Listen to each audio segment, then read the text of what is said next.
بسم اللہ الرحمن الرحیم الحمد للہ وکفا وسلام علی عبادہ الذین اصطفى اما بعد فاعوذ باللہ من الشیطان الرجیم بسم اللہ الرحمن الرحیم یا ایہا الذین آمنوا اجتنبوا کثیرا من الظن ان بعض الظن اسم ولا تجسسوا ولا يغتب بعضكم بعضا أيحب أحدكم أن يأكل لحم أخيه ميتا فكرهتموه وقال رسول الله صلى الله تعالى عليه وسلم لا تحاسدوا ولا تباغضوا ولا تدابروا ولا تناجشوا وكونوا عباد الله إخوانا أو كما قال عليه الصلاة والسلام۔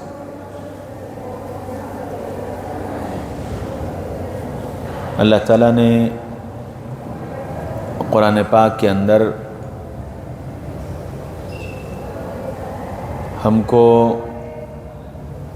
معاشرتی زندگی گزارنے کے اصول سکھائے ہیں۔ معاشرتی زندگی کیا ہوتی ہے؟ میاں بیوی، بھائی بھائی، بھائی بہن، باپ بیٹا، ماں باپ، عزیز رشتہ دار، پڑوسی، دوست، ساتھ والے،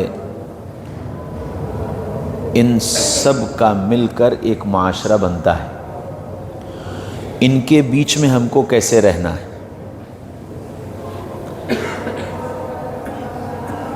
قرآن نے ہم کو وہ زندگی سکھائی ہے۔ ماں باپ کے ساتھ، بھائی بہنوں کے ساتھ، بیوی بچوں کے ساتھ، یاروں دوستوں کے ساتھ، محلے والوں کے ساتھ، دور اور قریب کے رشتہ داروں کے ساتھ، اجنبیوں کے ساتھ، جان پہچان والوں کے ساتھ، ان سب کے ساتھ ہم کو زندگی کیسے گزارنی ہے، قرآن نے اس کی ہمیں تعلیم دی۔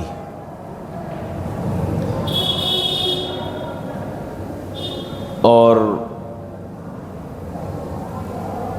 قرآن یہ ساری باتیں ہم کو اس لیے بتاتا ہے کہ قرآن ہماری زندگی کے ہر پہلو پر ہماری رہبری اور رہنمائی کرنے کے لیے آیا ہے۔ آج دنیا میں جتنے اختلافات ہیں، چاہے وہ خاندانی ہوں اور چاہے وہ محلے والوں کے ہوں اور چاہے وہ گھریلو ہوں اور چاہے وہ میاں بیوی کے ہوں، جتنے بھی اختلافات اور انتشار اور لڑائی اور جھگڑے ہیں، وہ سب اس وجہ سے ہیں کہ ہماری معاشرتی زندگی ان اصولوں پر نہیں ہے جو اصول قرآن نے اور نبی پاک صلی اللہ علیہ وسلم نے ہم کو دیے ہیں۔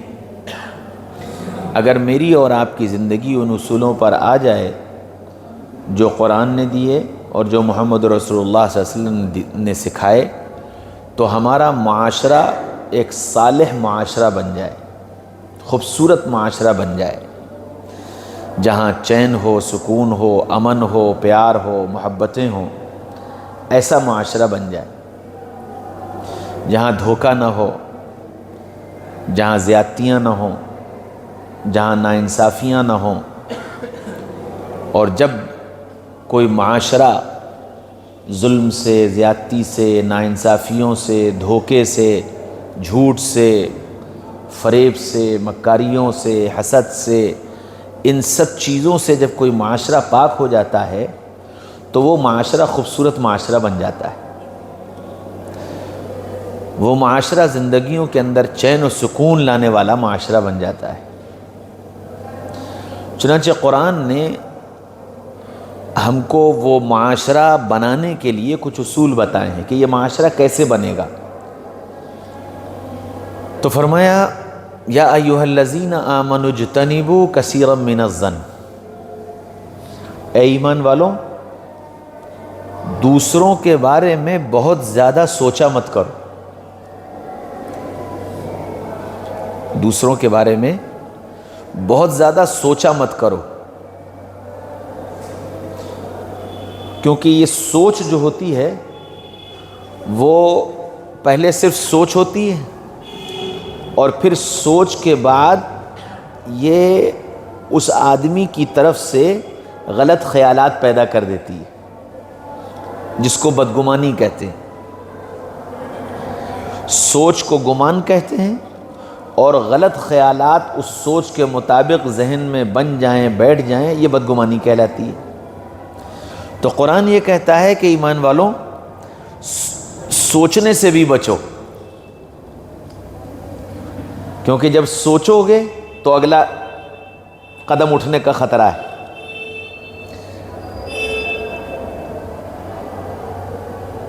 اور یہ جو سوچ ہوتی ہے وہ ہمیشہ پہلے مثبت پازیٹیو شروع ہوتی ہے، اور پھر آہستہ آہستہ وہ غلط خیالوں میں بدل جاتی ہے، جس کو بدگمانی کہتے ہیں. قرآن کہہ رہا ہے ان بعض الظن اسم، اس لیے کہ بعض سوچ جو ہیں وہ گناہ ہوتی ہیں. کیوں؟ کہ وہ سوچ غلط ہو گئی، خیال جو ہے وہ غلط ہو گیا، جس کی وجہ سے پھر اور آگے کے مرحلے پیدا ہوتے چلے جاتے ہیں. تو تم جن لوگوں کے درمیان میں رہ رہے ہو، بھائیوں کے درمیان میں، محلے والوں کے درمیان میں، رشتہ داروں کے درمیان میں، ماں باپ کے درمیان میں، یاروں دوستوں کے درمیان میں، ان سب کے درمیان تم کسی دوسرے کے متعلق مت سوچو، اپنے بارے میں سوچو، آخرت کے بارے میں سوچو، اللہ کے سامنے کھڑے ہونے کے بارے میں سوچو. کیونکہ اپنی، اور پھر سوچنے کی اجازت دی گئی اپنے ماتحتوں کے بارے میں، اپنی اولاد کے بارے میں سوچو، اپنے چھوٹے بھائی بہنوں کے بارے میں سوچو جو تمہارے ماتحت ہیں. کیوں؟ اس لیے کہ اللہ کے نبی صلی اللہ علیہ وسلم نے فرمایا کلکم راع وکلکم مسئول عن رعیتہ، کہ تم میں سے ہر ایک آدمی کسی نہ کسی سطح پر ذمہ دار ہے، کوئی چھوٹا کوئی بڑا، اور جو ذمہ دار ہے اس ذمہ دار سے اس کے ماتحتوں کے بارے میں سوال ہوگا کہ تم نے ان کو کس رخ پر ڈالا. گویا باپ سے سوال ہوگا کہ اولاد کو کس رخ پر ڈالا، بڑے بھائی سے سوال ہوگا کہ چھوٹے بھائی بہنوں کو کس رخ پر ڈالا، مالک سے سوال ہوگا کہ نوکروں کو کس رخ پر ڈالا، جماعت کے امیر سے سوال ہوگا کہ جماعت کے ساتھیوں کو تم نے کس رخ پر ڈالا، سوچ کیا بنائی. اس لیے فرمایا کہ تم دوسروں کے بارے میں مت سوچو، وہ کیا کر رہا ہوگا، اس کے پاس یہ کہاں سے آ گیا، اس کے پاس وہ کہاں سے آ گیا، یہ اتنا آگے کیسے پہنچ گیا، لوگ اس کو سلام کیوں کرنے لگے، لوگ اس سے مصافحہ کیوں کرنے لگے، لوگ اس کی بات کیوں سننے لگے. کیوں؟ کہ لوگوں کے بارے میں سوال ہم سے نہیں ہوگا، لوگوں کے بارے میں سوال ہم سے نہیں ہوگا، ہم سے ہمارے بارے میں سوال ہوگا.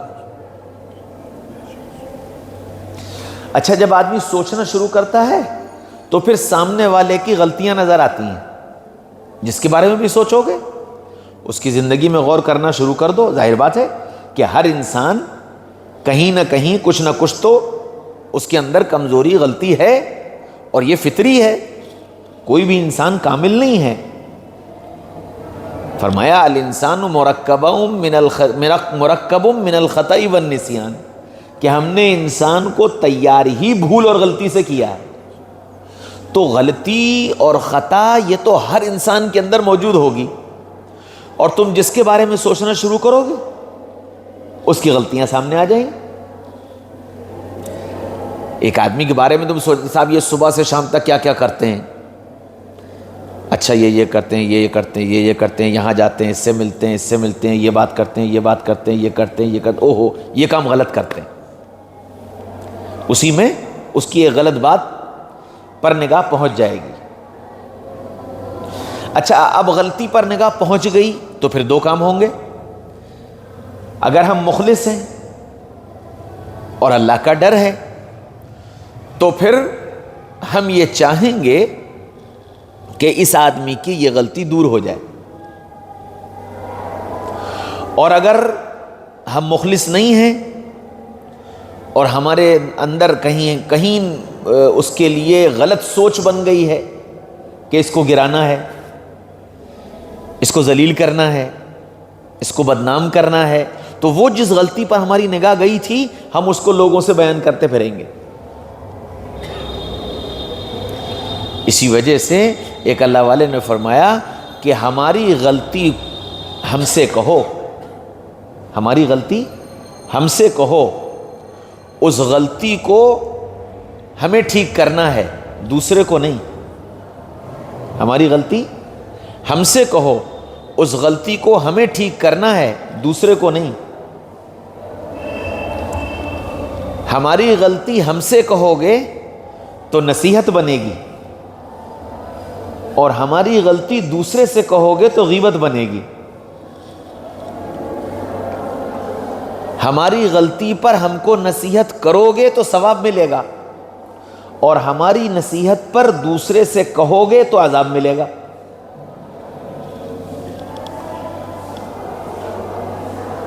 تو قرآن بالکل شروع سے بریک لگاتا ہے کہ جی تم سوچو ہی مت،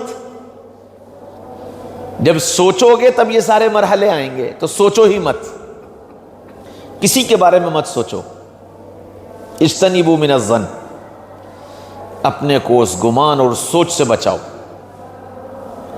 ہو سکتا ہے کہ سوچ اچھی بھی ہو، قرآن نے جو اگلا لفظ کہا ہے نا بعض الظن اثم، کہ کچھ سوچ اچھی ہوں گی اور کچھ سوچ غلط ہوں گی۔ اچھا چونکہ شیطان میری تمہاری بربادی چاہتا ہے، دنیا کے اعتبار سے بھی اور آخرت کے اعتبار سے بھی، تو ہم کو اچھی سوچ پر قائم نہیں رہنے دے گا، ہماری پٹری فوراً بدلے گا اور غلط سوچ پر لے جائے گا۔ نتیجے میں کیا ہوگا کہ بدگمانی پیدا ہو جائے گی، پھر بدگمانی اور آگے لے جائے گی۔ اب یہ جس سے بدگمان ہوا اس کی ٹوہ میں لگے گا کہ اس کے پاس یہ گاڑی کہاں سے آئی۔ کسی آدمی کو سفید کپڑوں میں دیکھا اور گاڑی میں دیکھا، ارے یار جتنا ہم کماتے ہیں اتنا یہ کماتے ہیں، کاروبار ہمارا اور ان کا ایک جیسا ہے، نوکری ہماری اور ان کی ایک جیسی ہے، ان کے پاس گاڑی کیسے آ گئی؟ یہ سوچا، فوراً اب ٹریک بدلا، ضرور کوئی 2 نمبر کا کام کرتے ہوں گے، 2 نمبر کی آمدنی ہوگی کوئی، ورنہ گاڑی آ ہی نہیں سکتی تھی۔ اب یہ جو سوچ آئی نا کہ بھئی 2 نمبر کا کام کرتے ہوں گے، 2 نمبر کی آمدنی ہوگی، ابھی تو ہے ہوگی، اب اس کو یقین میں بدلنا ہے کہ ہے، 2 نمبر کی ہوگی نہیں ہے، تو اب یہ ہے کرنے کے لیے یہ اس کی ٹوہ میں لگے گا۔ اور ٹوہ میں کیسے لگے گا؟ پہلے تو خود معلوم کرے گا، یار یہ آفس میں کس سے ملتے ہیں، ان کے پاس کون سا پٹل ہے، کس طرح کے لوگ ان کے پاس آتے ہیں۔ پھر جب اس سب سے کام نہیں چلے گا تو پھر اس کے ساتھیوں سے کہے گا، اس کے کاروبار کے ساتھی، اس کے آفس کے ساتھی، ان سے کہے گا ارے یار ذرا پتہ لگاؤ اس کی 2 نمبر کی آمدنی کہاں سے ہو رہی ہے، یہ پتہ لگاؤ۔ اس کو قرآن نے کہا وَلَا تَجَسَّسُوا،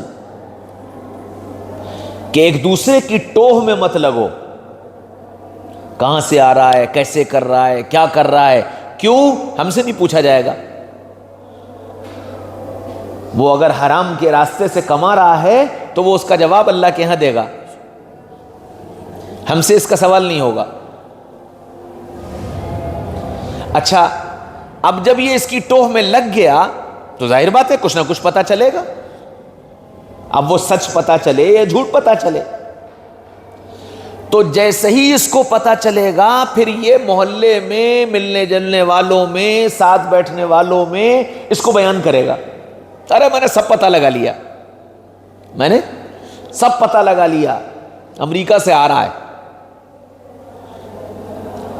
میں نے سب پتہ لگا لیا، سرکار پیسہ دے رہی ہے ان کو اس کام کے لیے۔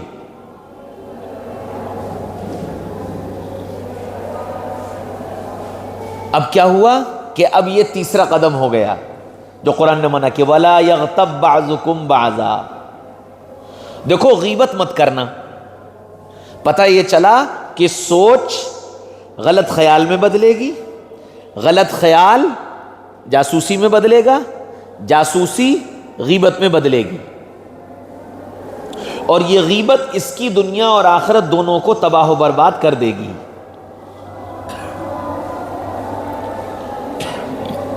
آخرت تو اس طرح تباہ ہوگی کہ جو کچھ اعمال کرے گا یہ سب اعمال اس کے کھاتے میں ٹرانسفر ہو جائیں گے، اور دنیا اس طرح تباہ و برباد ہوگی کہ جب یہ آدمی کسی سے بدگمان ہو جائے گا تو اب یہ تو طے شدہ بات ہے کہ نہ یہ اس سے سچی محبت کر سکتا ہے اور نہ وہ اس سے سچی محبت کرے گا۔ یہ فطری نظام ہے کہ اگر میں آپ کی طرف سے میرا دل میلا ہے تو آپ کے دل میں میری سچی محبت نہیں آ سکتی، میرے لیے اچھے جذبات، اچھے خیالات، اچھی سوچ آپ کے دل میں پیدا ہی نہیں ہو سکتی، کیونکہ آپ مجھ سے بدگمان ہیں، آپ کا دل میری طرف سے گندا ہے، تو پھر آپ کے دل میں میرے لیے محبت کے اور اچھائی کے اور وقت پر کام آنے کے جذبات پیدا ہو ہی نہیں سکتے۔ نتیجہ کیا ہوگا؟ نتیجہ یہ ہوگا کہ پھر بھائی بھائی میں نفرتیں ہو جائیں گی، شک کی دیواریں کھڑی ہو جائیں گی۔ آج پورے معاشرے پہ اگر آپ نگاہ ڈالیے تو سارا کا سارا فتنہ اسی بات کا ہے۔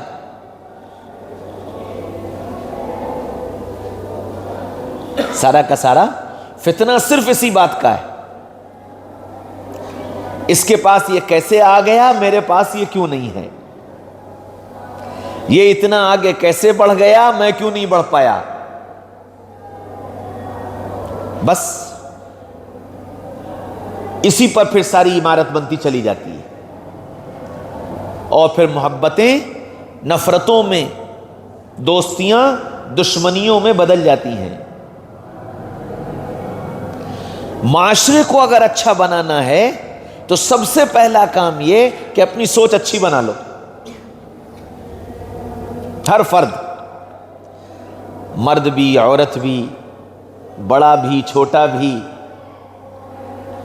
پڑوسی بھی، رشتہ دار بھی، سب اپنی سوچ اچھی بنا کر رہیں تو معاشرہ خود بخود اچھا بن جائے گا، اور اگر سوچ خراب ہوئی تو پھر مزید خرابیاں پیدا ہوتی چلی جائیں گی، اور پھر یہ خرابیاں کہاں تک جائیں گی؟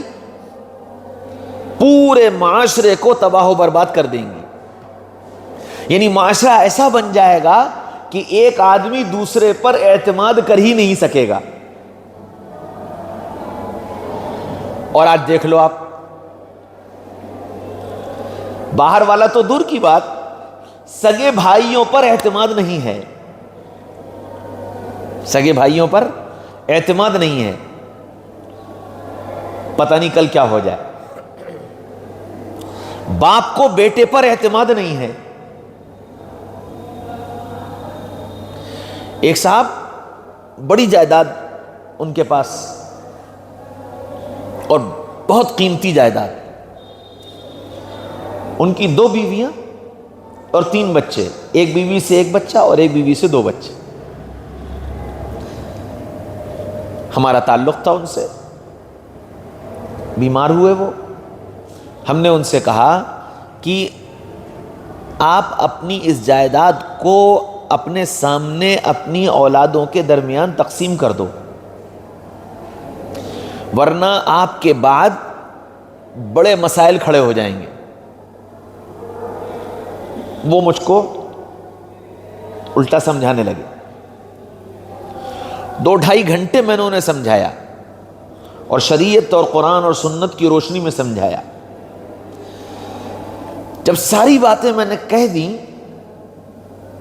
اور ان کے پاس جب کچھ کوئی جواب نہیں تھا تو انہوں نے آخری جواب مجھ کو یہ دیا کہ اگر میں نے یہ سب آج اپنی اولاد کے نام کر دیا تو کہیں کل یہ اولاد مجھے گھر سے نکال کر باہر نہ کھڑی کر دے. ایک تو جواب یہ دیا. دوسرا جواب یہ دیا کہ میرے ابا نے نہیں کیا تو میں کیوں کروں. اور پھر نتیجہ یہ ہوا کہ ان کے انتقال کے شاید 1 یا 1.5 سال کے اندر بھائیوں میں مقدمے شروع ہو گئے. مکان میں دیوار کھڑی ہو گئی، دروازے سیمنٹ لگا کر بند کر دیے گئے، آنے جانے کے راستے الگ الگ ہو گئے، ایک دوسرے کی شکلیں دیکھنا گوارا نہیں رہ گئیں.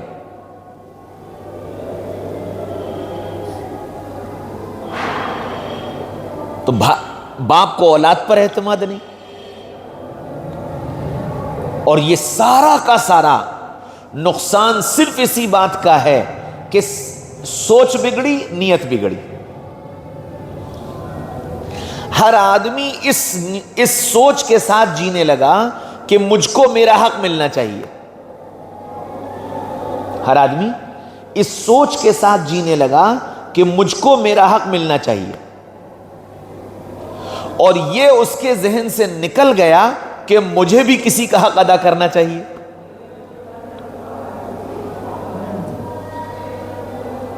تو اب کسی کے ذہن میں حق ادا کرنے کی سوچ ہے ہی نہیں، سب اپنے حق کو حاصل کرنے میں لگے ہوئے ہیں. اب ظاہر بات ہے کہ جب ہر ایک اپنے حق کی فکر میں لگ جائے گا اور حق ادا کرنے کی سوچ نہیں ہوگی تو اختلاف ہوگا. میاں بیوی کی لڑائی کیوں ہوتی ہے؟ بیوی یہ کہتی ہے کہ شوہر میرا حق ادا نہیں کر رہا، اور شوہر یہ کہتا ہے کہ بیوی میرا حق ادا نہیں کر رہی. اگر دونوں یہ سوچ لیں کہ مجھے اپنا حق نہیں چاہیے لیکن ہاں میرے ذمے جو حق ہے وہ میں ادا کروں گا، بیوی بھی یہ سوچ لے اور شوہر بھی یہ سوچ لے، اب بتاؤ کس بات کا جھگڑا ہے؟ پھر معاشرہ جو بگڑتا ہے اس کے بگڑنے کی ایک بڑی وجہ یہ ہے کہ بعض اصول ہم نے اپنے طور سے بنا رکھے ہیں جس کو ہم یہ سمجھتے ہیں کہ یہ اچھے گھر ہونے کی دلیل ہے، حالانکہ قرآن اور سنت سے اس کا کوئی واسطہ نہیں. جیسے مثال کے طور پر ایک مثال دی جاتی ہے کہ جی جھاڑو جب تک بندھی رہے گی تو مضبوط رہے گی اور کھل گئی تو بکھر جائے گی. عام مسئلہ ہے یہ. اور اس بنیاد پر جو اچھے گھرانے ہوتے ہیں ان کے ہاں سوچ یہ ہوتی ہے کہ سب ایک جگہ رہیں، سب بھائی، سب بھاوجیں، سب بہن، مطلب ماں باپ، سب فیملی پوری جوائنٹ فیملی رہے، ایک فیملی رہے. حالانکہ شریعت میں، قرآن میں، نبی پاک صلی اللہ علیہ وسلم کی زندگی میں کہیں یہ نہیں ملتا کہ فیملی جوائنٹ رہے. ہاں یہ ضرور ملتا ہے کہ دل جوائنٹ رہیں، دل جوائنٹ رہیں، فیملی جوائنٹ رہے، یہ نہیں ملتا. آپ سوچو، حضرت فاطمہ رضی اللہ عنہ اللہ کے رسول کی بیٹی ہیں اور حضرت علی رضی اللہ عنہ کو اللہ کے رسول نے پالا ہے شروع سے لے کے آخر تک. حضرت فاطمہ کو جو سامان دیا گیا وہ اسی وجہ سے دیا گیا کہ اللہ کے نبی صلی اللہ علیہ وسلم جیسے حضرت فاطمہ کے باپ تھے ایسے ہی حضرت علی کے بھی ذمہ دار اور سرپرست تھے. اب جب علی نبی پاک صلی اللہ علیہ وسلم کے پاس رہ رہے تھے، ان کے وہ سرپرست تھے، ان کے ہرجے خرچے کے وہ ذمہ دار تھے، تو فاطمہ کا نکاح کر کے علی کو گھر دامادو بنانا چاہیے تھا، لیکن نکاح کیا تو علی اور فاطمہ کو الگ کر دیا۔ اللہ کے نبی صلی اللہ علیہ وسلم نے 11 نکاح کیے۔ آپ صلی اللہ علیہ وسلم سے زیادہ آپس میں میل و محبت رکھنے والا اور ایک دوسرے کا حق ادا کرنے والا کوئی دنیا میں نہیں ہو سکتا۔ اگر اللہ کے نبی صلی اللہ علیہ وسلم چاہتے تو 11 کی 11 ایک ساتھ رہنے کے لیے ہر حال میں تیار ہوتی، لیکن اللہ کے نبی صلی اللہ علیہ وسلم نے سب کو الگ الگ گھروں میں رکھا۔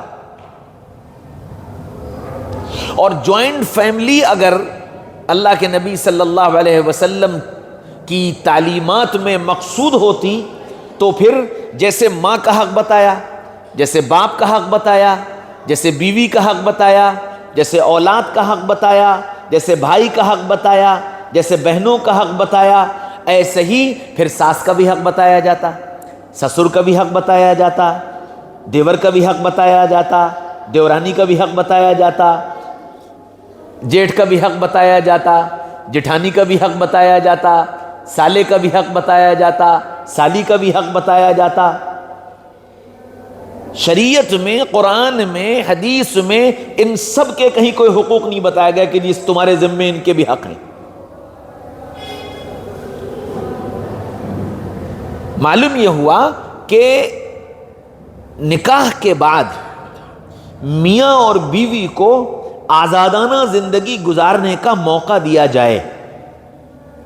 ہاں، اب حکم دیا، مرد سے یہ کہا کہ تمہارے ذمے اپنے ماں باپ کی خدمت ہے، اور پھر اس کے اجر بتائے کہ ماں کی خدمت پر کیا ملے گا، باپ کی خدمت پر کیا ملے گا، اور اس کے فائدے کیا ہوں گے، اور اس کے نہ کرنے پر نقصانات کیا کیا ہوں گے، یہ سب بتایا۔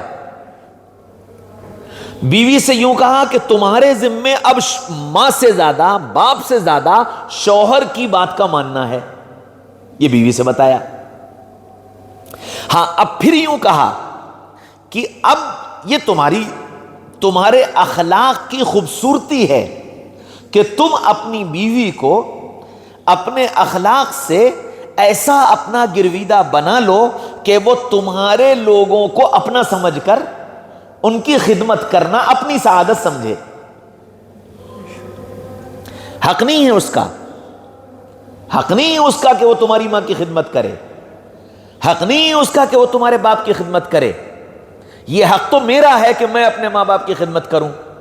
وہ کر دے تو اس کا احسان ہے، وہ کر دے تو اس کا احسان ہے۔ اب وہ کیسے کرے گی، اس کے لیے ترغیب دی گئی۔ ایک موٹی سی بات دیکھو، اللہ کے نبی صلی اللہ علیہ وسلم نے فرمایا کہ کوئی آدمی صبح کسی بیمار کی عیادت کے لیے گھر سے نکلے، بیمار کی عیادت کرے گا تو کیا کرے گا؟ جائے گا، سلام کرے گا، مصافحہ کرے گا، خیریت پوچھے گا، دعا پڑھے گا، چلا آئے گا۔ اتنا کام کرے گا تو فرمایا کہ 70,000 فرشتے صبح سے لے کر شام تک اس کے لیے مغفرت کی دعا کریں گے۔ کس عمل پر؟ بیمار سے اس کا حال پوچھ لینے پر، بیمار سے مصافحہ کر لینے پر صبح سے لے کر شام تک 70,000 فرشتے دعا کریں گے۔ اب یہ بتاؤ کہ جو خدمت کرے گا وہ جب حال پوچھنے پر اتنا مل رہا ہے تو خدمت پر کتنا ملے گا؟ نہلانے دھلانے پر کتنا ملے گا؟ کھلانے پلانے پر کتنا ملے گا؟ پیشاب پاخانہ صاف کرنے پر کتنا ملے گا؟ کوئی اندازہ ہے؟ صرف حال پوچھنے پر یوں کہہ رہے صبح سے شام تک 70,000 فرشتے دعا کریں گے، تو جو کر رہا ہے وہ کہاں پہنچ گیا؟ اب جب تم ذہن سازی کر کے، ترغیب دے کر کے کسی آدمی کو تیار کرو تو کیا وہ اس کام کو بوجھ سمجھے گا؟ وہ اسے اپنی سعادت سمجھے گا۔ اللہ کے نبی صلی اللہ علیہ وسلم معراج میں تشریف لے گئے، جنت میں گزر ہوا تو جنت سے قرآن پڑھنے کی آواز آئی۔ پوچھا کہ قرآن کون پڑھ رہا ہے؟ فرمایا یا رسول اللہ قرآن یہاں نہیں، دنیا میں پڑھا جا رہا ہے۔ دنیا میں کون پڑھ رہا ہے؟ کہ نعمان ابن بشیر، کہ نعمان ابن بشیر کا قرآن یہاں سنا جا رہا ہے؟ فرمایا ہاں یا رسول اللہ، وہ اپنی ماں کا بڑا خدمت گزار ہے۔ اب اللہ کے رسول معراج سے تشریف واپس لائے، نعمان کو بلایا، پوچھا نعمان تم اپنی ماں کی خدمت کیسے کرتے ہو؟ یا رسول اللہ اپنی ماں کے کنگھی میں خود کرتا ہوں، اور اپنی ماں کے لیے روٹی اپنے ہاتھ سے پکاتا ہوں، بیوی سے نہیں کہتا، اور اپنی ماں کے کپڑے اپنے ہاتھ سے دھوتا ہوں، بیوی سے نہیں دھلواتا، اور جب میری ماں کے کپڑے گیلے ہو جاتے ہیں تو ان کو ہوا میں لے کر بھاگتا ہوں کہ جلدی سوکھ جائیں اور ماں کو تکلیف نہ ہو۔ کتنا بڑا عمل ہے۔ اب معاشرے کے افراد اگر اپنی گھریلو زندگی میں یہ رخ اختیار کر لیں تو کیا کسی گھر میں کسی عورت کو اپنے ساس سسر سے شکایت ہو سکتی؟ شکایت اس لیے ہو رہی ہے کہ ہم نے شادی کے بعد پہلا سبق اس کو یہ پڑھایا، دیکھو ہماری ماں کو اور ہمارے ابا کو کوئی تکلیف نہیں ہونی چاہیے، اور ان کے سارے کاموں کا تمہیں خیال رکھنا ہے، ان کے کھانے کا، ان کی چائے کا، ان کے پانی کا، ان کے اس کا، ان کا، یہ سب تمہیں خیال رکھنا ہے۔ میں اس کی اولاد ہو کر نہیں کر پا رہا ہوں، ایک اجنبی سے میں یہ توقع کرتا ہوں کہ وہ یہ سارے کام انجام دے۔ معاشرے کا بگاڑ اس وجہ سے کہ ہم اپنی ذمہ داریوں سے اور اپنے حقوق کے ادا کرنے سے بھاگ رہے ہیں، اور چاہتے یہ ہیں کہ سامنے والا حق ادا کرے۔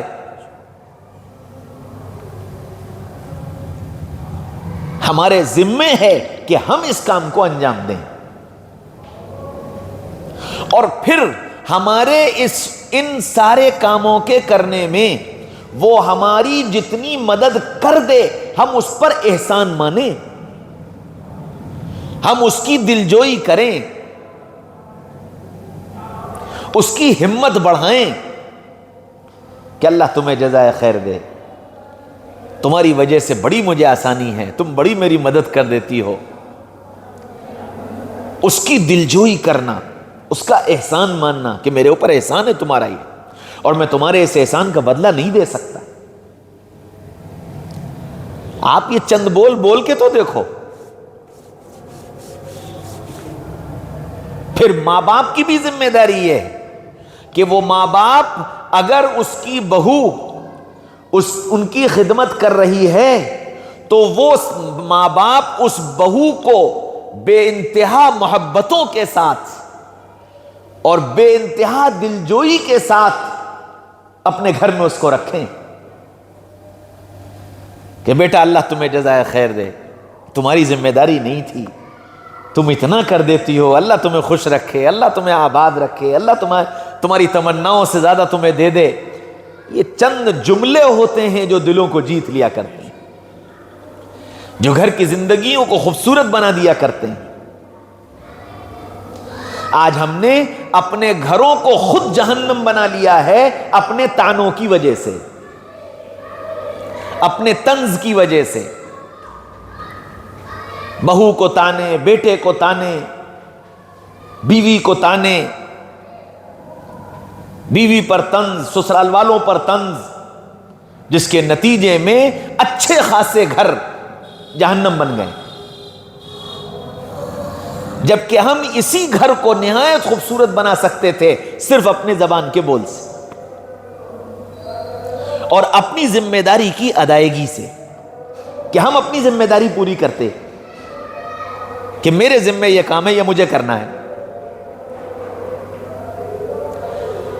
معاشرے میں جو بگاڑ پیدا ہوتا ہے وہ سوچ کے بدلنے سے پیدا ہوتا ہے۔ شوہر کی سوچ بن گئی کہ جی گھر میں کام والی آ گئی ہے، اب یہ سوچ برباد کر دے گی۔ ساس سسر کی سوچ بدل گئی، بیٹی تھوڑی ہے، بہو ہے، اور اس کی چھوٹی سی غلطی بھی بہت بڑی ہو گئی،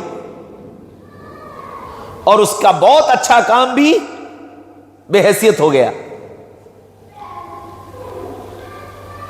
اور بالکل اس کے برعکس اگر یہی کام میری اولاد کر دے، میری بیٹی کوئی بڑی غلطی کر دے تو وہ بڑی معمولی سی ہے، اور کوئی چھوٹا سا اچھا کام کر دے تو وہ بہت بڑا ہے۔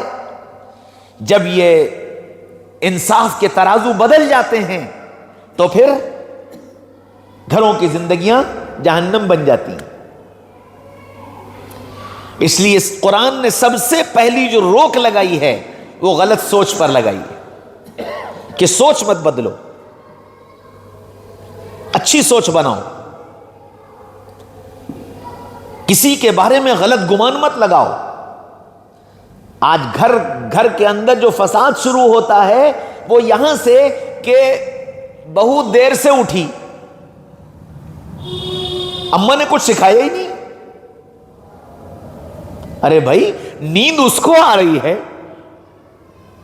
آنکھ اس کی نہیں کھل پائی،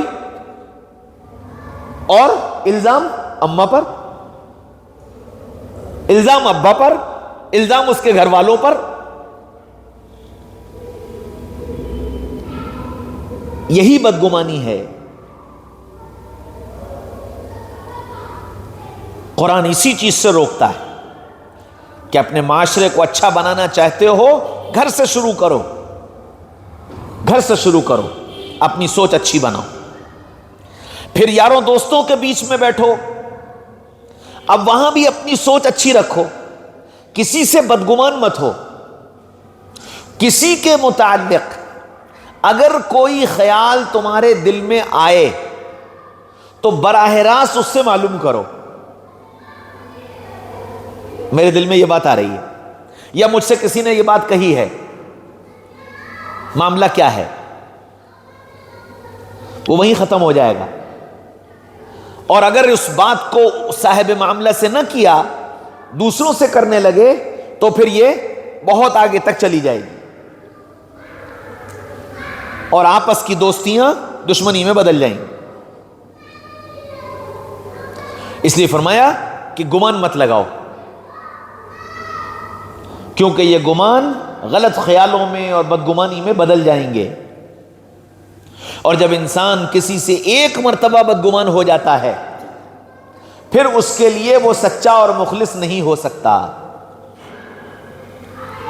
ایک آدمی جب کسی سے بدگمان ہو جاتا ہے تو پھر اس کے لیے سچا اور مخلص نہیں ہو سکتا،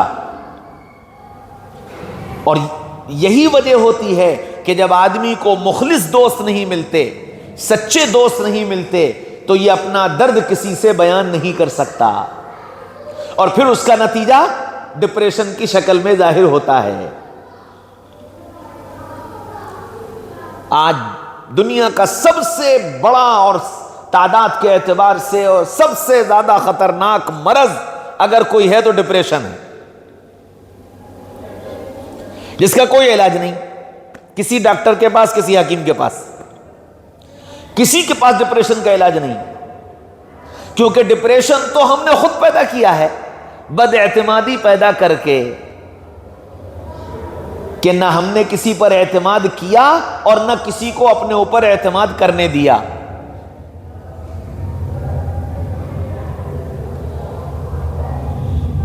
ادھر کی ادھر کر کے، اس کی اس سے کہہ کر کے، زبان پر قابو نہ پا کر کے، دل پر قابو نہ پا کر کے، نتیجہ یہ ہوا کہ نہ ہم پر کوئی اعتماد کر پا رہا ہے اور نہ ہم کسی پر اعتماد کر پا رہے ہیں۔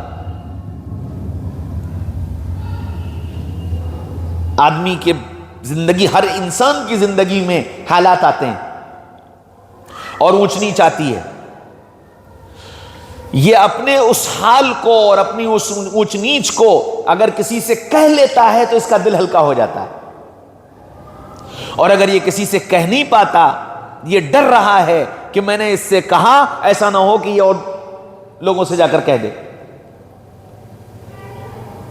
تو وہ پھر اس کو اندر اندر پیتا رہتا ہے، اور جس کے نتیجے میں وہ ڈپریس ہوتا چلا جاتا ہے، نتیجتاً ہوش اس کے باختہ ہو جاتے ہیں۔ اس لیے قرآن بالکل ابتدائی طور پر بریک لگاتا ہے، ایسا مت کرو۔ یاروں دوستوں کے بیچ میں بیٹھ کر خوب ہنسی مذاق کرو، لیکن ایک دوسرے کے بارے میں ڈیپ میں مت چلے جاؤ، اس کی ذاتی زندگی کو مت سوچو، ذاتی زندگی کے بارے میں مت سوچو، وہ جو کر رہا ہے صحیح یا غلط وہ اللہ کے ہاں جواب دہ ہے۔ ہاں تم اس کے مخلص ہو اور تم یہ چاہتے ہو کہ یہ نقصان سے بچ جائے، یہ تکلیف سے بچ جائے، دنیا کی یا آخرت کی، اس کو تکلیف سے بچانا مقصود ہے، تو اس کو تنہائی میں وہ اس کی غلطی پر متوجہ کر دو کہ تمہاری اس غلطی سے دنیا کا نقصان یہ ہے اور آخرت کا نقصان یہ ہے، اگر تم مخلص ہو۔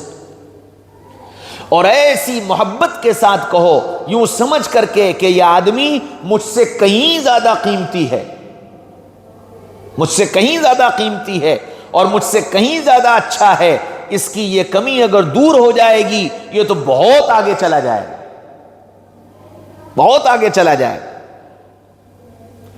اس نیت کے ساتھ اس کی اس غلطی پر متوجہ کرنا۔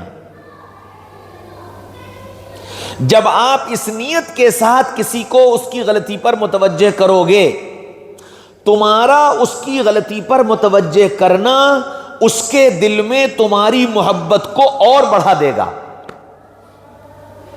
اور بڑھا دے گا۔ تجربے کی بات ہے یہ، کیا آپ اگر سامنے والے کی ترقی اور سامنے والے کی کامیابی کو خیال کر کے اس کی غلطی پر اس کو متوجہ کر دیں کہ یہ غلطی اگر اس کی دور ہو گئی تو یہ اور آگے چلا جائے گا اور کامیاب ہو جائے گا اور ترقی سے مل جائے گی، تو انشاءاللہ ہمارا اس کی غلطی پر متوجہ کرنا اس کے دل میں ہماری محبتوں کو اور بڑھا دے گا۔ آپ غور کرو، کتنے اللہ والوں کے بارے میں یہ ملتا ہے کہ ان کے پاس گئے انہوں نے تھپڑ مار دیا، ان کے پاس گئے انہوں نے دھکا دے دیا، ان کے پاس گئے انہوں نے بھگا دیا، ان کے پاس گئے انہوں نے مصافحہ نہیں کیا، یہ سب ہوا، لیکن وہ جانے والا نہ ان سے ناراض ہوا نہ بدگمان ہوا، بلکہ اور زیادہ اللہ نے اس سے ان کو فیض پہنچا دیا۔ کیوں؟ کہ وہ جو اللہ والے تھے جنہوں نے مارا یا مصافحہ نہیں کیا یا دھکا دے دیا یا بھگا دیا، یہ بدگمان نہیں تھے اس سے، ان کے دل میں ان سے کوئی نفرت کوئی چڑھ نہیں تھی، بلکہ اس آدمی کا کوئی مرض ان کی نگاہ میں تھا، اور وہ یہ جانتے تھے کہ یہ آدمی ہے بڑا کام کا، اگر یہ مرض اس سے دور ہو جائے گا تو یہ بہت ترقی کر جائے گا، اور اس مرض کو دور کرنے کی دوا یہ ہے، تو وہ علاج ہوتا تھا اور اس کو شفا مل جاتی تھی۔ اب وہ جب آگے بڑھتا تھا تو محبت اور بڑھ جاتی تھی، پھر وہ یہ تمنا کرتا تھا کہ ایک بار اور مار دیں، ایک بار اور غصہ کر دیں، یہ تمنا کرتا تھا۔ تو جب ہم کسی کے لیے مخلص ہوں گے اور مخلص ہو کر اس کی غلطی پر اس کو متوجہ کریں گے، اللہ محبت کو اور بڑھا دے گا۔ ہاں اگر اس کی غلطی پر ہم نے اس کو نیچا دکھانے کے لیے متوجہ کیا، اس کو ذلیل کرنے کے لیے متوجہ کیا، اس کو گرانے کے لیے متوجہ کیا، تو یاد رکھو کہ اگر کوئی محبت کا جذبہ اس کے دل میں تمہارے لیے ہوگا تو تمہاری اس حرکت پر اللہ اس محبت کو ختم کر کے اس کے دل میں تمہارے لیے نفرت پیدا کر دیں گے۔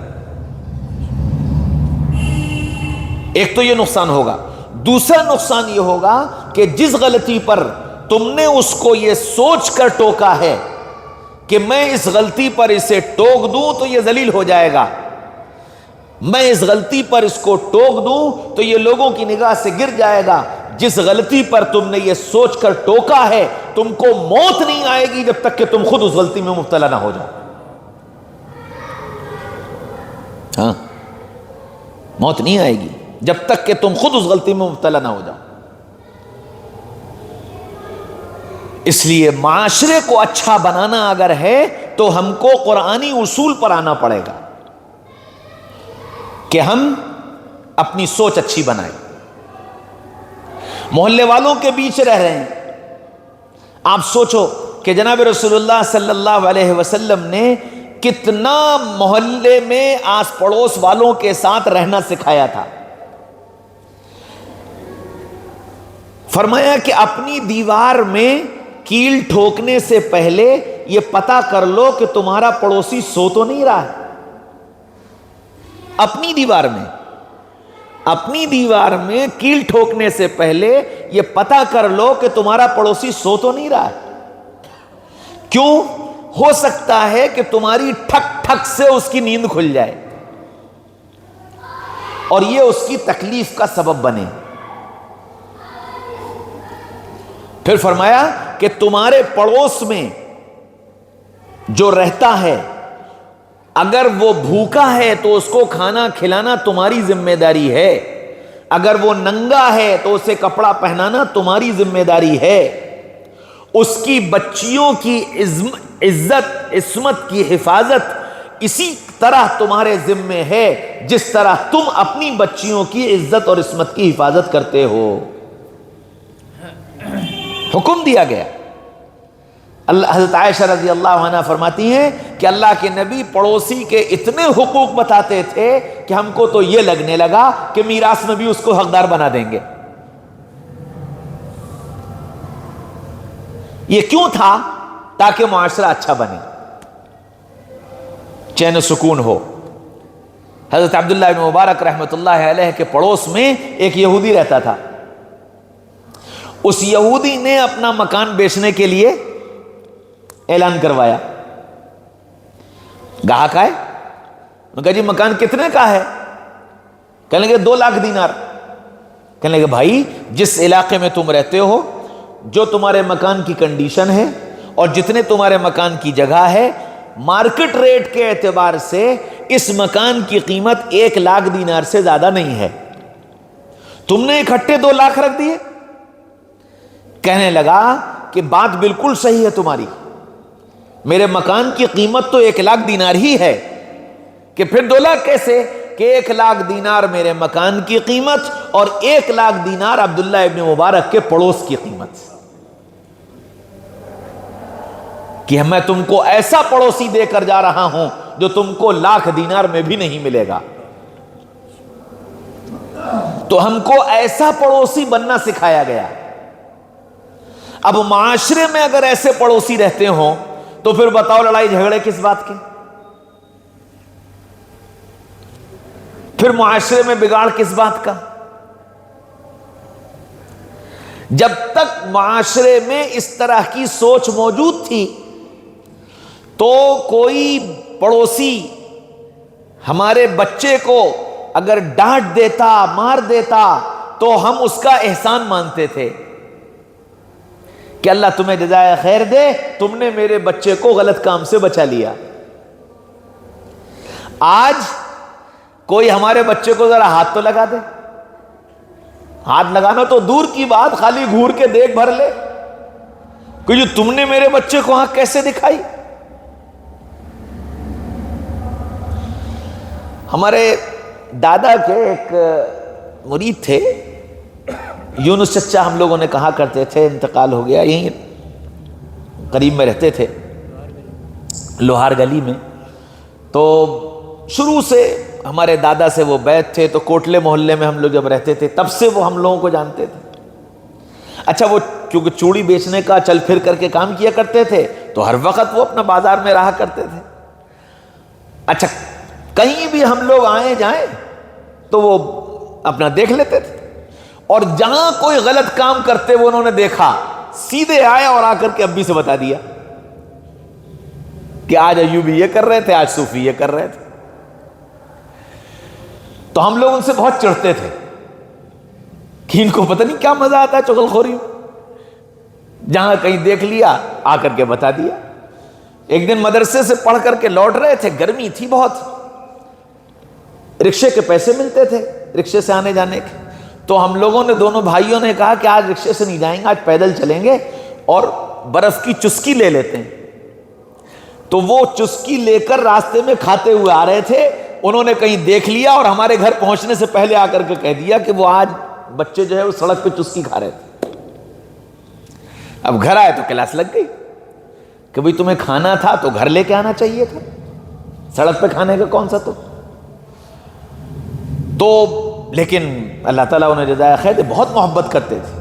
اور حقیقت یہ ہے کہ وہ ان کی محبت ہی تھی کہ اگر ان چھوٹے چھوٹے کاموں پر ان کی تنبیہ نہ کی گئی تو یہ آگے غلط عادتیں ان کی بڑھتی اور بگڑتی چلی جائیں گی. آج چونکہ معاشرے سے یہ چیز نکل گئی، آج کل تو اولاد کے ہم باپ نہیں ہے بلکہ اولاد ہماری باپ بن گئی، اور یوں سمجھتے ہیں کہ محبت کا مطلب یہ ہے کہ اس کی جائز ناجائز ہر بات مان لو، اور محبت کا مطلب یہ ہے کہ اس کو ڈانٹو مت چاہے وہ کچھ کرے. اس کا نتیجہ یہ ہوتا ہے کہ پھر جہاں وہ ذرا سی سمجھدار ہوئی اور ذرا اپنے پیروں پر کھڑی ہوئی، وہ فوراً بغاوت کے تیور آ جاتے ہیں، کیونکہ ہم نے اس معاشرے کو چھوڑ دیا ہے جہاں معاشرے کا ہر فرد ہم میں سے ہر ایک کی فکر کرنے والا تھا. وہ دوسروں کے بچوں کو دوسروں کا بچہ نہیں سمجھتا تھا، وہ دوسروں کے بچوں کو بھی اپنا بچہ سمجھتا تھا کہ اس کی غلط حرکت اور اس کا بگڑ جانا یہ اس کے بچے کا بگڑنا نہیں ہے، یہ میرے بچے کا بگڑنا ہے کہ میرے پڑوس میں رہتے ہوئے یہ بگڑ گیا، میرے سامنے رہتے ہوئے یہ بگڑ گیا. ہر ایک معاشرے کے اندر اس سوچ اور فکر کے ساتھ جی رہا تھا تو اچھے لوگ بن رہے تھے. اب جب یہ سوچ بدل گئی، ان کا نہیں، اب پڑوسی تو دور کی بات ہے، اب تو بھائی کو بھی اجازت نہیں ہے کہ وہ ہمارے بھائی ہمارے بچوں سے کچھ کہہ دے کہ بھائی صاحب آپ ہمارے بچوں سے کچھ مت کہا کریے، ان کے غلط صحیح کی دیکھ بھال ہم سب کر رہے ہیں نا، آپ ان سے کچھ مت کہیے، بھائی کو اجازت نہیں. تو اب ظاہر بات ہے کہ پھر اس معاشرے کا سدھرنا اور اس معاشرے میں رہنے والے افراد کا صحیح ہونا کیسے ممکن؟ قرآن نے ہم کو ایک اصول دیا تھا، ایک زندگی دی تھی کہ تم اپنی معاشرتی زندگی کو اچھا کیسے بنا سکتے ہو. اپنی سوچ اچھی بناؤ، مثبت سوچو، غلط مت سوچو، ہر ایک کے بارے میں غلط مت سوچو، اچھا سوچو. غلط سوچ تم کو پھر غلط کی طرف لے جائے گی، پھر تم جاسوسی میں لگ جاؤ گے، پھر تم غیبت میں لگ جاؤ گے، پھر تم بہتان میں لگ جاؤ گے، پھر تم جھوٹ بولنے لگو گے، پھر تم الزامات لگانے لگو گے، پھر تم تہمتیں لگانے لگو گے، پتہ نہیں کیا کیا ہوگا. پھر آگے چل کر کے پھر وہ مقدمات شروع ہو جائیں گے، لڑائی جھگڑے شروع ہو جائیں گے، جائیداد پہ لڑائی جھگڑے ہوں گے، آپس میں بول چال بند ہوگی، ایک دوسرے کے آنا جانا بند ہوگا، شکلیں صورتیں دیکھنا بند ہوگا، سب شیرازہ منتشر ہو جائے اور ہم اکیلے رہ جائیں گے. معاشرے میں جیسے جیسے یہ بگاڑ بڑھتا چلا گیا تو ہر آدمی اپنے گھر کے مسائل میں اکیلا بنا ہوا ہے، ہر آدمی کہ اپنے مسائل سے وہ خود جوجھ رہا ہے، بس کوئی اس کا ساتھی نہیں ہے. آپ میں سے جو تھوڑا عمر رسیدہ لوگ ہیں، آپ نے آج سے 20-25 سال پہلے کی بھی شادیاں دیکھی ہوں گی اور آج کی بھی شادیاں آپ دیکھ رہے ہیں. 20-25 سال پہلے محلے میں کسی ایک گھر میں شادی ہوتی تھی اور محلے کے سارے جوان اس کے گھر میں لگ جاتے تھے. بہن کی شادی ہے یہ سب لگ گئے کھانا کھلانے پر, سب لگ گئے کام کرنے پر. نہ بوفے سسٹم تھا, نہ بیرے تھے, نہ ویٹر تھے, کچھ نہیں تھا, اور بہترین دسترخوان پر بٹھا کر عزت کے ساتھ کھانا کھلا کر رخصت کیا جاتا تھا. اب تو باہر والے تو دور کی بات, گھر والے ہی استری کر کے کپڑے پہن کے آتے ہیں کہ ہمارے کپڑے پہ کہیں شکن نہ پڑ جائے. اب ظاہر بات ہے کہ جب گھر والے اس سوچ کے ساتھ آ رہے ہیں تو باہر والا تمہارے ساتھ کیوں کھڑا ہونے لگا؟ جب وہ یہ دیکھ رہا ہے کہ ان کے چچا وہ جیب میں ہاتھ ڈالے کھڑے ہوئے, اور ان کا بھتیجا وہ جیب میں ہاتھ ڈالے کھڑا ہوا ہے, اور ان کا وہ ماموں گلے میں ہاتھ ڈالے ادھر کھڑا ہوا ہے, تو میں ہی سر رہی ہوں جو دوڑا دوڑا کر کے کھانا لا کر کے کھلاؤں. اب نتیجہ یہ ہے کہ جب کیا بتائیں صاحب, کوئی کام کرنے والا نہیں ہوتا ہے, مجبوراً کھڑے ہو کے کھانا کھلانا پڑتا ہے. یہ مجبوری تو ہم نے جب پیدا کی ہے جب ہم نے معاشرے کو تتر بتر کر دیا ہے, اپنی زندگی کو بالکل تنہا کر لیا. قرآن نے جو زندگی ہم کو دی تھی وہ زندگی یہ تھی کہ آپس میں ایک بن کر کے, مل جل کر کے, ایک دوسرے کے ساتھ اچھی سوچ بنا کر کے, ایک دوسرے سے خوشگمان ہو کر کے, ایک دوسرے کے وقت پر کام آنے والے بن کر کے, ایک دوسرے کے ہمدرد اور خیرخواہ بن کر کے تم معاشرے میں جیو. ہم میں سے ہر فرد کو یہ پیغام دیا گیا تھا, اور اگر امت کے افراد قرآن کی ان تعلیمات پر اپنے آپ کو لے آئیں تو معاشرہ آج پھر انہی اصولوں پر کھڑا ہو سکتا ہے, اور یہاں وہ سب کچھ ہو جائے گا جو ماضی میں ہوتا تھا. اس لیے اپنی ذاتی زندگی سے ان چیزوں کو سوچنا چاہیے کہ میں کہاں کھڑا ہوا ہوں, میرا اپنا حال کیا ہے.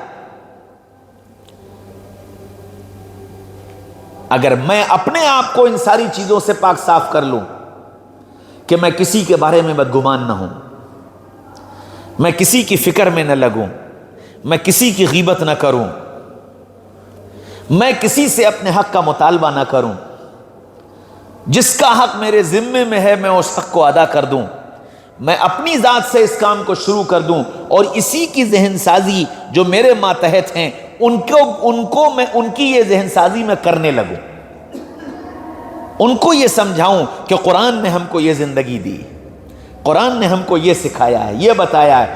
اگر ایک گھر کے چند افراد, میں اور میری بیوی اور میرے بچے, اگر صرف یہی اس پر تیار ہو گئے, یہ جتنے بیٹھے ہوئے ہیں ان میں سے ایک ایک فرد اگر اس پر محنت کر کے اپنے آپ کو اور اپنے گھر کو تیار کر لے, تو نہ جانے کتنے محلوں اور کتنے علاقوں کے اندر صحیح معاشرے کی صحیح بنیاد پڑ جائے گی کہ بھئی اسلامی معاشرہ یہ ہے.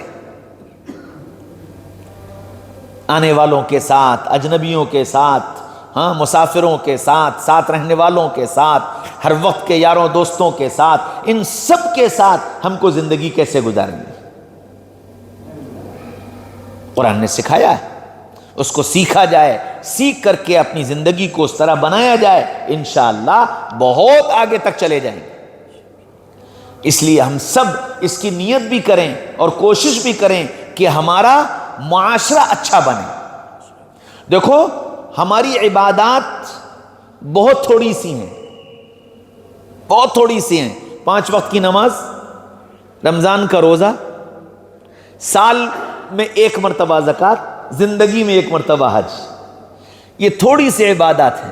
لیکن معاشرت یہ 24 گھنٹے کا مسئلہ ہے, دن رات کا مسئلہ ہے, سفر حضر کا مسئلہ ہے, جوان بوڑھے کا مسئلہ ہے, مرد عورت کا مسئلہ ہے, باپ بیٹے کا مسئلہ ہے, بھائی بھائی کا مسئلہ ہے, میاں بیوی کا مسئلہ ہے. سب کا مسئلہ اس معاشرے سے جڑا ہوا ہے, اور اس معاشرت کی اصلاح کو ہم نے دین نہیں سمجھا ہے کہ یہ معاشرہ سدھرے اور اس معاشرے کا فرد میں ہوں, میں سدھروں. اس کو ہم نے دین نہیں سمجھا, جس کی وجہ سے اس کی طرف دھیان ہی نہیں جاتا. کہ یہ بھی کوئی مذاکرے کی چیز ہے، یہ بھی کوئی سیکھنے کی چیز ہے، اس کو سیکھا جائے اور قرآن اور سنت کے مطابق اپنی معاشرتی زندگی کو لانے کی کوشش کی جائے کہ اللہ نے کیا بتایا، رسول اللہ نے کیا بتایا، اس کے مطابق اپنی زندگی کو لانے کی ضرورت ہے۔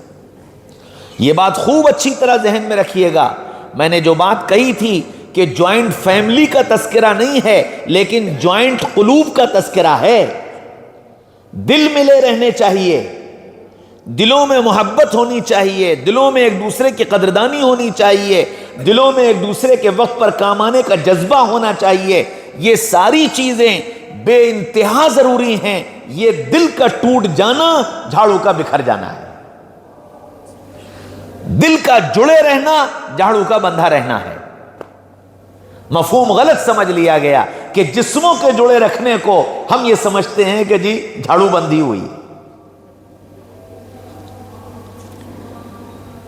جسم جڑے ہوئے ہیں، دل اندر سے پھٹے ہوئے ہیں۔ قرآن کہہ رہا ہے تحسبهم جميعا وقلوبهم شتى، نظر یہ آتا ہے کہ سب ایک ہیں لیکن اندر سے دل سب کے پھٹے ہوئے ہیں، اور یہ نفاق کی علامت ہے، یہ نفاق کی علامت ہے۔ منافقین کے بارے میں کہا ہے قرآن نے یہ تحسبهم جميعا وقلوبهم شتى کہ تم کو یہ منافق نظر یہ آئے گا کہ سب ایک جگہ پر ہیں لیکن ان کے اندر کا حال یہ ہے کہ ان کے اندر سے دل پھٹے پڑے ہوئے ہیں۔ آج آپ ان جوائنٹ فیملیوں میں جا کر کے دیکھ لیجئے جہاں یہ نظر آتا ہے کہ سب ایک جگہ رہ رہے ہیں، سب ایک ساتھ ہیں، لیکن اندر کا حال یہ ہے کہ اس کا اس سے، اس کا اس سے، اس کا اس سے دل پھٹا پڑا ہوا ہے۔ ہمارے جسم الگ الگ ہوتے لیکن ہمارے دل اندر سے جڑے ہوئے ہوتے تو ہم سب ایک دوسرے کے معین و مددگار ہوتے، ہم سب ایک دوسرے کی خوشیوں میں خوش ہوتے، ہم سب ایک دوسروں کے دکھ پر دکھی ہوتے، ہم سب ایک دوسرے کے کاموں کے وقت پر کام آتے اگر ہمارے دل اندر سے جڑے ہوئے ہوتے۔ اور نبی پاک صلی اللہ علیہ وسلم نے جو تعلیمات دی ہیں ان تعلیمات پر اگر ہم اپنی زندگی کو لائیں گے تو اس کی برکت یہ ہوگی کہ اللہ دلوں کو جوڑا رکھیں گے، اللہ دلوں کو جوڑا رکھیں گے۔ اس کی فکر کرنی چاہیے۔ اللہ مجھے بھی توفیق نصیب فرمائے، آپ سب کو بھی توفیق نصیب فرمائے، اور کہنے سننے سے زیادہ اللہ مجھے بھی عمل کرنے والا بنا دے اور آپ سب کو بھی عمل کرنے والا بنا دے۔